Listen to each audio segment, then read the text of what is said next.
We are starting with a flat tick on the Nifty. For the Sensex, it's a 22-point cut. 9 points down for the Nifty, which is okay. 27 points down for the Sensex. Hexaware, like I said, that numbers are okay. The company has indicated that they will grow. But to my mind, the surprise factor is missing. 4% on such a low base, and TCS on a large base is growing at 4% plus. Markets will not reward that. Reliance Infra is, is bouncing back, but Reliance Industries has plunged below 800 rupees. Now let's look at autos. I'm going to stay with Maruti, and then let's go to Bajaj Auto. Now bear in mind, these are liquid stocks, so they could be off to a slow start. Bajaj Auto 18-19, and Maruti is up about 6-7 rupees. What about metals? Metals as a stock, as a group, they saw massive short covering on Wednesday. Metals, Tata Steel 392, Hindalco sale 81, or approximately 80.5. Hindalco is at 116, and Sterlite Industries along with Sensex is at 171. Cairn could take a knock, and I think Cairn is taking a knock. The dividend has disappointed fund managers. Markets were betting, or at least fund managers were betting on a dividend of about 15 to 20 rupees. What has come out is only 5 rupees, and 5 rupees when you're sitting on a cash pile of $4 billion, I would say that for sure will disappoint a lot of money managers who bought Cairn India with the assumption that that one-time income will reward them. Asha?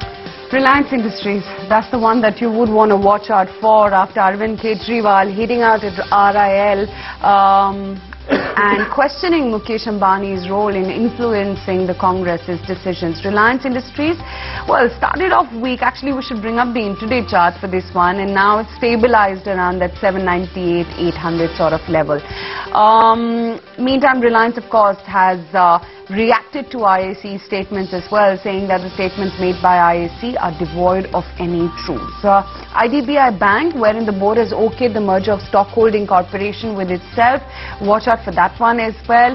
Lots of other stocks in focus right now. SR Oil is going to be replaced by Mahindra Satyam in the BSE 100 index. You've also got Lodha Group, which is now said, or rather paid the balance of 275 crore rupees to DLF for the land parcel in Lower Parel. That is something you read in the Economic Times First this morning. Lots of earnings as well. JSW Energy, BGR, Godrej Properties, Hexaware you just saw, and some disappointment coming in over there. Aban Offshore as well as East India Hotels as well as Jyoti Labs are slated to come out with their earnings. Very quickly, I just want to see what three of the consumption names and how they're reacting to their earnings. Titan, VIP as well as Tata Global Beverages. Very good start for Titan, up 3% even though the numbers were just about in line. VIP, it's down about almost 5.5%, and Tata Global Beverages would be on your screens next. What about Wipro? The news is out. They are demerging their they're splitting the company into two. One side is the IT business or the IT services business. Other side you have the consumer care business and the lighting business. And I think the thinking behind this is very simple. Consumer business, if I look at the P multiple for the consumer companies, the average P multiple is 20 plus. For large cap IT is about 14-15 times.